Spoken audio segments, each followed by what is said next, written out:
Do you truly think you're free? Or are you just another prisoner of the crowd? This is not a place for those seeking easy entertainment. Only those who can face the naked truth remain here. Your voice matters. Tell me what Machiavelli should dissect next. And now, silence. Machiavelli enters. Listen carefully. Sociability is the most elegant disguise of stupidity. The more you need to belong, the less you will ever think. And the louder you laugh with the crowd, the closer you are to becoming its slave. Block 1. Sociability, the first poison. Man believes he is stronger when surrounded by others. He believes company gives him warmth, identity, and support. But that belief is the first drug, the first poison. What you call society, I call an invisible cage. The longer you live among the crowd, the less you own yourself. Your thoughts no longer decree, they only echo. Your decisions no longer arise from reason, but from fear of being judged. You are not an individual, you are a shadow. Observe a man in solitude.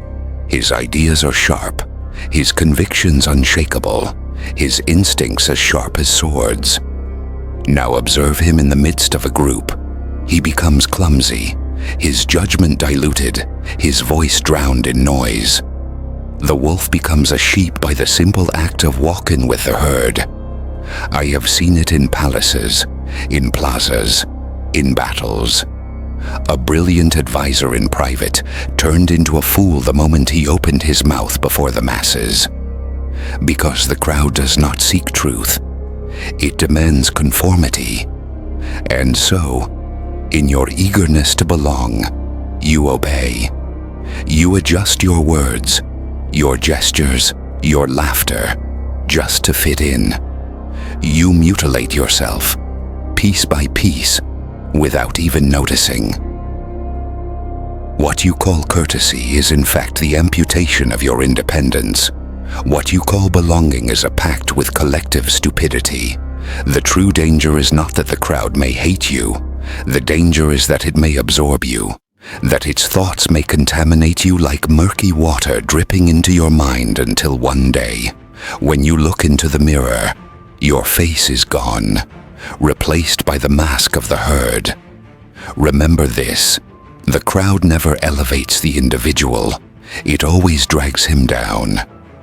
The group always sinks to its lowest level, because mediocrity is always the majority, and the majority never tolerates excellence. The brilliant man stays silent to avoid offending. The bold man softens himself to avoid isolation. The wise man feigns ignorance to be accepted.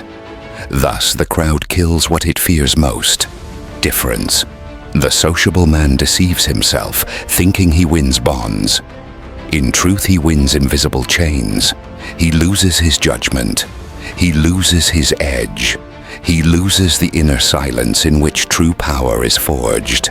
The truly free man is not the one with many friends, but the one who can remain whole in solitude. For only in solitude can you hear yourself. Only in solitude can you measure your strength without disguise. Only in solitude can you face your demons and learn to master them. Do not mistake my words. I am not telling you never to deal with men. I am telling you to deal with them as a prince deals with subjects, not as a beggar deals with benefactors. Use them, observe them, manipulate them, but never confuse yourself with them. If you do, you are lost, for the crowd will never remember you for who you are. It will remember only what you pretended to be. And the sociable man, always busy pleasing, always eager to be accepted, ends up projecting the weakest of shadows, the shadow of a man willing to give up everything just to not be alone. Here is my sentence, carved in stone. He who fears solitude deserves to be a slave of the crowd. Block 2. Laughter as surrender. There is no gesture more dangerous than laughter, not because of joy. Joy is innocent, but because every laugh is a confession. Every laugh reveals what shakes your core, what pierces your armor, what you cannot control. Observe a man who wishes to appear serious, firm, impenetrable. Wait until he laughs. In that instant his mask cracks. He shows his true fears, his hidden desires, the foolishness he swore to conceal. His laugh betrays him more than any confession could. The wise man does not laugh with the crowd. He studies the laughter of others, as a hunter studies the footprints of prey. Each burst of laughter reveals where a man is weakest. His laughter is a map to his soul, drawn not in ink but in sound. Remember, the enemy does not need to torture you if you laugh carelessly. Your own amusement provides him with the keys to unlock your defenses. Do not mistake me. I am not against laughter. I am against the slavery of laughter. The laughter that rises from the crowd, contagious, irresistible, which strips you of individuality and forces you to echo like a trained beast. That laughter is not human. It is collective possession. The man who laughs when others laugh is a man who obeys without knowing. He fears being the only one silent, the only one serious, the only one outside the ritual. And so he joins the chorus of fools, revealing through his laughter that his will is weak. Silence, on the other hand, is a weapon. When others expect you to laugh, and you remain still, your presence becomes unsettling. When the crowd trembles with laughter and you simply observe, you rise above them, unshaken, sovereign. For silence in the face of laughter is more terrifying than laughter itself. Therefore remember this law. Laughter is not entertainment, it is information. Guard it, restrict it, use it sparingly. Laugh only when it strengthens your position, never when it weakens it. For the man who cannot control his laughter cannot control himself. And a man who cannot control himself is already owned by another. Block 3. Language as hemorrhage. The sociable man suffers from an illness he cannot see. He cannot remain silent. He believes that because he speaks much, he exists much. He believes that by filling the air with words, he fills the emptiness inside him. He is wrong. The tongue, when unleashed without calculation, is not a weapon. It is a wound. Every unnecessary word is a drop of blood lost. Every explanation, every joke, every confession is ammunition handed to the enemy without being asked. The sociable man fears silence. He cannot endure it. For silence demands presence, control, inner strength. Words, however, are a disguise, a curtain to hide the insecurity devouring him.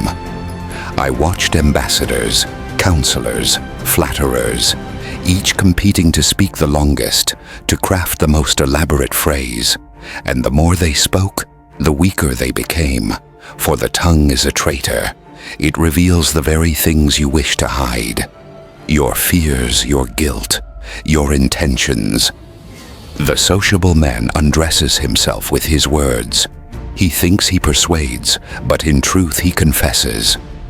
Every unnecessary detail he shares is a stone removed from his fortress and given to his enemy to build a battering ram against him. Worst of all, he does not speak from strategy, but from anxiety.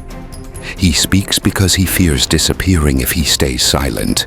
He becomes background noise, and noise is always ignored. Remember this: the man who speaks too much becomes predictable, and the predictable can always be controlled. An army that marches leaving deep footprints will be ambushed. A man who exposes every thought will be manipulated. The prince, in contrast, transforms silence into a weapon. His words are few, but each falls like a decree. He needs no explanations, no justifications. His decisions stand by their own weight. The sociable man, however, drowns in excuses. What I meant was, I didn't intend.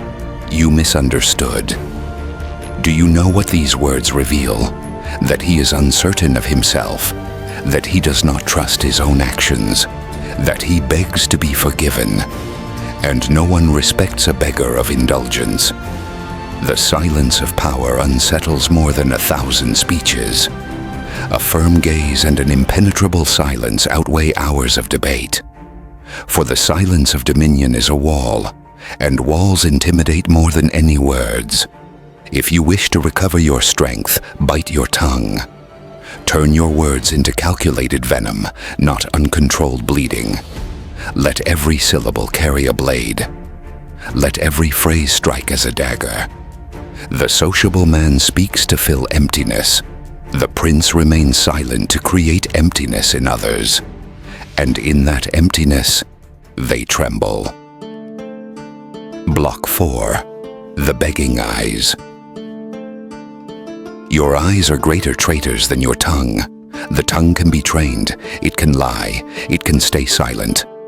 But your eyes are an open crack into the depths of your soul. The sociable man does not understand this. He enters a room and his pupils wander like masterless dogs. They beg for acceptance in every face, for approval in every gesture. Each restless glance confesses, "Please acknowledge me. Please give me a place." Do you know what this begging provokes? Disgust in the strong and excitement in the manipulators. The social predator does not need your words. He only needs to see how your eyes rush for shelter. That nervous wandering screams of need, and need will always be dominated. The prince never searches for eyes. He draws them. His gaze does not wander. It inspects. It does not beg. It evaluates. When his eyes rest upon someone, it is not a gift. It is a decree. The one caught in the gaze feels chosen, marked, seized. You, in contrast, look like a social orphan, as if validation were the only food that could sustain you, and that makes your presence ash, for no one respects the man who asks with his eyes what he cannot impose with his energy. The gaze is a battlefield of silence.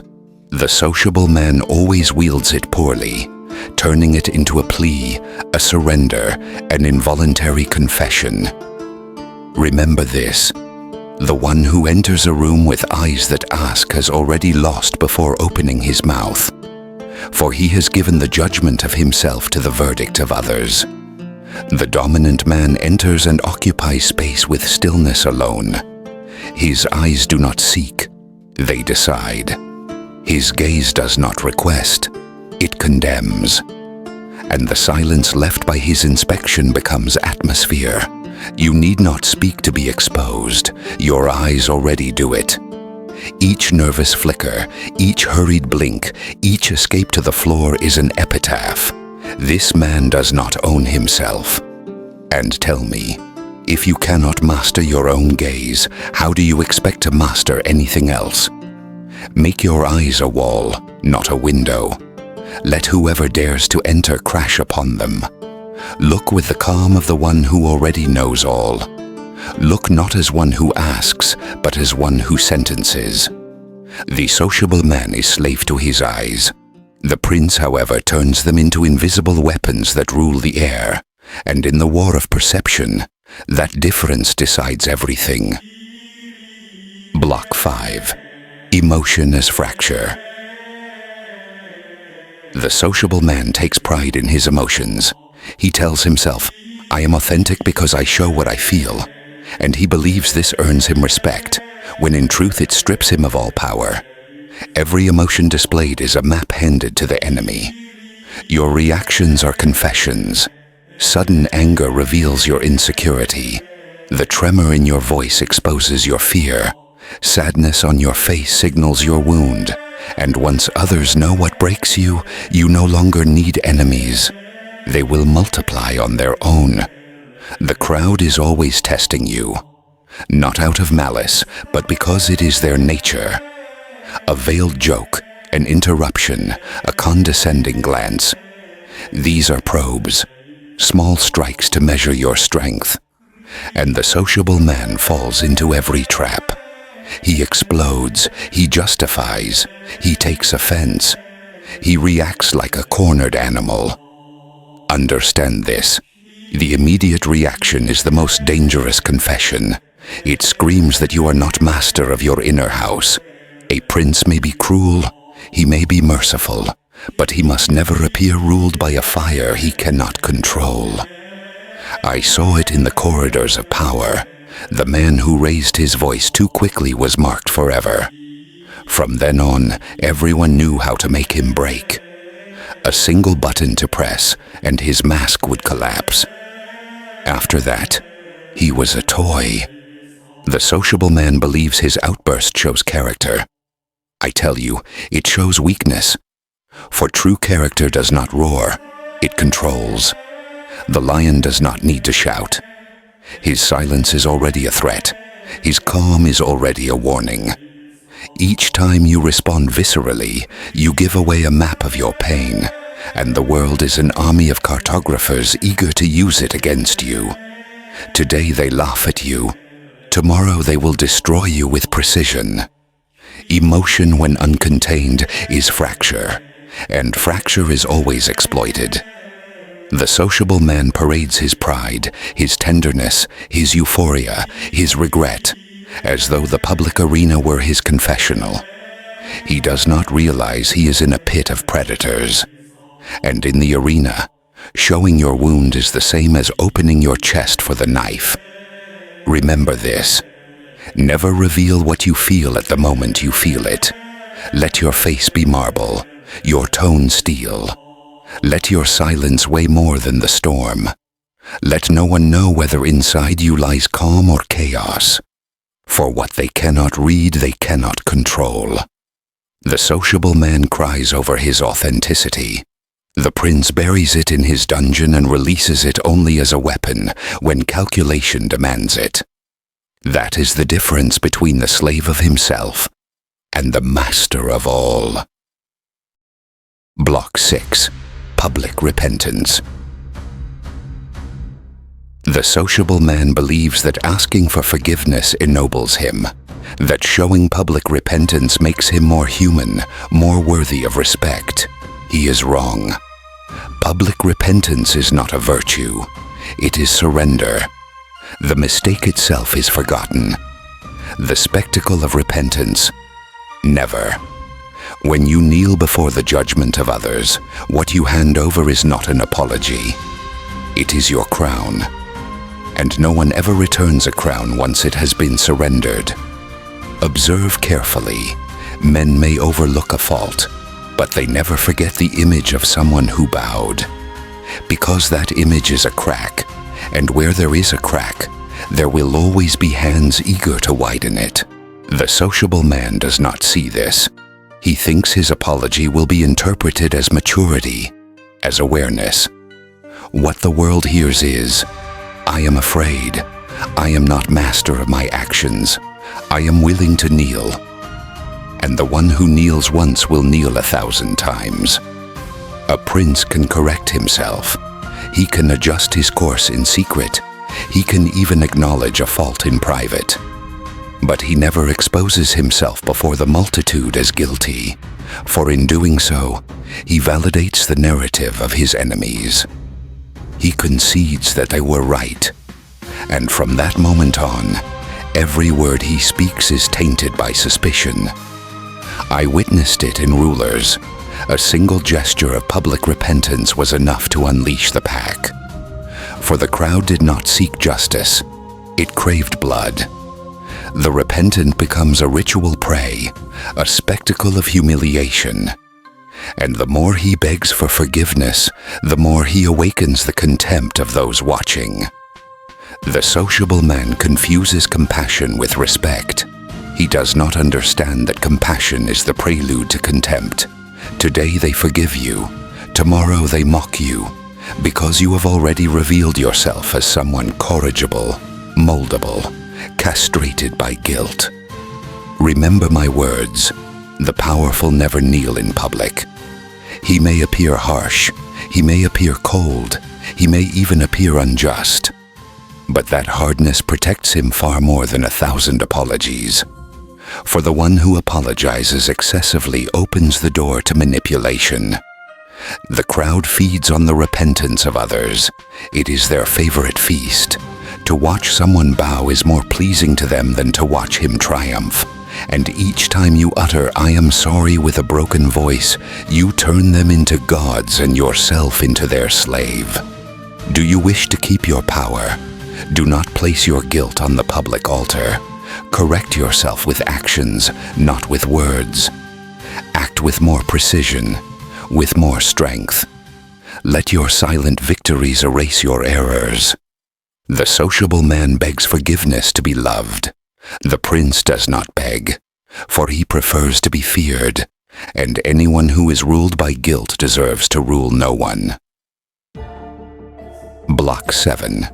Confession of Need. The sociable man believes that confessing his weaknesses makes him authentic.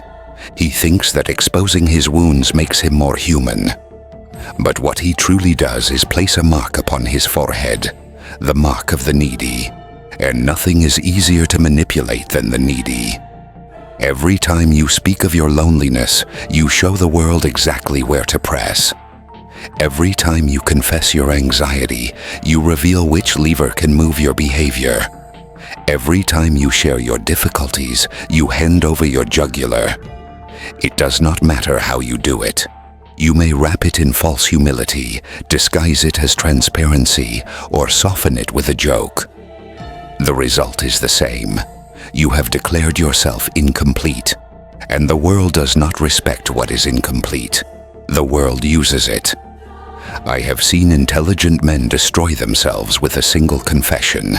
It was enough for them to reveal one personal wound, one intimate lack, for the wolves to gather disguised as allies. They listened, they smiled, they offered help, and with each word they tied the strongest chains around that broken soul. The sociable man believes that undressing before others is courage. I tell you, it is social suicide, for men do not judge your inner truth, they judge your appearance. And the appearance of need will always be your condemnation. The crowd does not want to heal your wounds, it wants to exploit them. The confidant who embraces you today will be the same who wields your confession as a weapon tomorrow.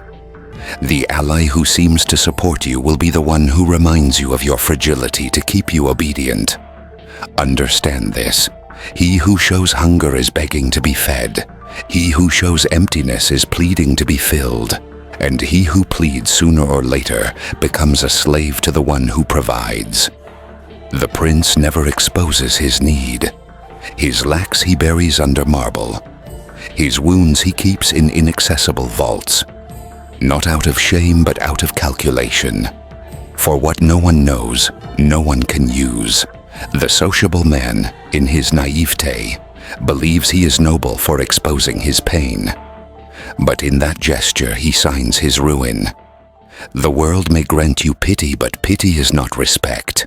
Pity is the threshold of contempt. Remember my words. What you do not show becomes mystery, and mystery generates respect. But what you reveal without strategy becomes a chain, and those chains always bind the one who most wanted to be understood. Block 8. Dissolution in the herd. The sociable man boasts of his ability to adapt. He says with pride, "I can fit into any group. I can flow in any environment." He believes this flexibility is social intelligence. I tell you, it is self-destruction disguised as virtue.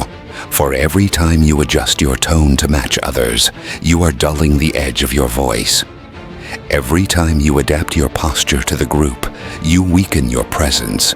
Every time you imitate their laughter, their words, their codes, you are declaring, "I am not an axis, I am a satellite." The sociable man confuses acceptance with power. He thinks that being included means being respected. He does not understand that in the theater of power, the one who imitates is never the protagonist. He is only part of the furniture, and furniture never commands. I saw it at court. The men who adapted quickest to the prince, to the council, to the crowd, were the most irrelevant. No one remembered them, because they had no face of their own. They were echoes, repetitions, shadows of others, and shadows are stepped on, forgotten. The crowd senses this docility. They perceive without you saying a word that you are willing to sand down your edges just to avoid discomfort. And yes, they accept you, but with condescension.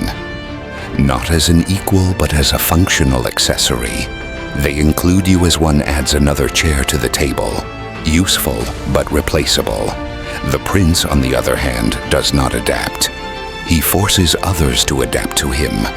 His rhythm is his own, his compass unshakable. If all run, he walks. If all shout, he remains silent. If all try to please, he unsettles. And it is precisely that unease which generates respect. Dissolution into the herd is the most invisible suicide. There is no blood, no noise, but little by little, day after day, you erase yourself, and when you awaken, you are no longer you. You are the collective reflection of everyone else. Remember this. He who dances to the rhythm of the group disappears within it. Only the one who sustains his own tempo forces the world to adjust to his. The sociable man fears being out of tune. The prince knows that dissonance is the only way to be unforgettable. The sociable man believes harmony will protect him. The prince understands that friction is what crowns him. For in this world chameleons survive, but titans provoke the climate. Block 9. The supreme stupidity of sociability. Here is the final sentence. Sociability is not courtesy.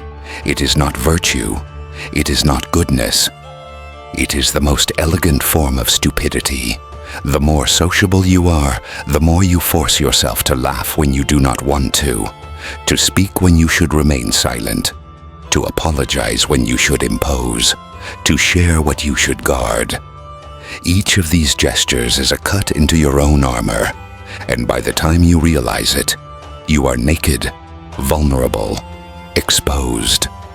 Society demands lightness, docility, transparency.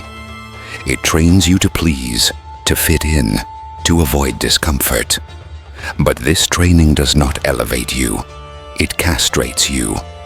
For the man who always seeks to be accepted becomes predictable, malleable, harmless. And nothing is more foolish than a harmless man in a world of wolves. The sociable man believes that being loved protects him. He does not understand that men wound more easily those they love than those they fear. Familiarity degrades him. Closeness exposes him. Sympathy condemns him. I saw it in every court, in every square. The jesters were loved, yes, but never respected. They were necessary for entertainment, but dispensable for power. And this is how the sociable man ends. As an emotional ornament no one remembers once he disappears. Meanwhile, the prince, the man who dares to be a stone among flowers, is hated by some, feared by many, but never ignored. For that which does not bend, does not dissolve, does not surrender, always stands as an imposing presence. Do not confuse my words. I am not telling you to lock yourself in perpetual solitude. I am telling you never to mistake company for value, never to trade respect for sympathy, never to sacrifice your edge in exchange for passing laughter. The sociable man ends up stupid because he forgets the essential that power is not built with acceptance, but with distance. That clarity is not born from the noise of the group, but from the silence of the self. And that he who needs to belong has already signed his sentence. I, Machiavelli, declare it as law. The more sociable you are, the more foolish you become. And the world has no mercy for fools. The world adorns them for a moment, and then devours them. You've just listened to Machiavelli. Here, there is no room for softness or excuses. If something you heard today wounded you, that wound was already inside you. If something you heard gave you strength, it means you are not yet lost. We are not here for applause. We are not here for crowds. We are here for clarity in the darkness. Now tell me, what other truth should Machiavelli tear out next time? The rest of the world will keep chasing company. We will keep chasing the blade.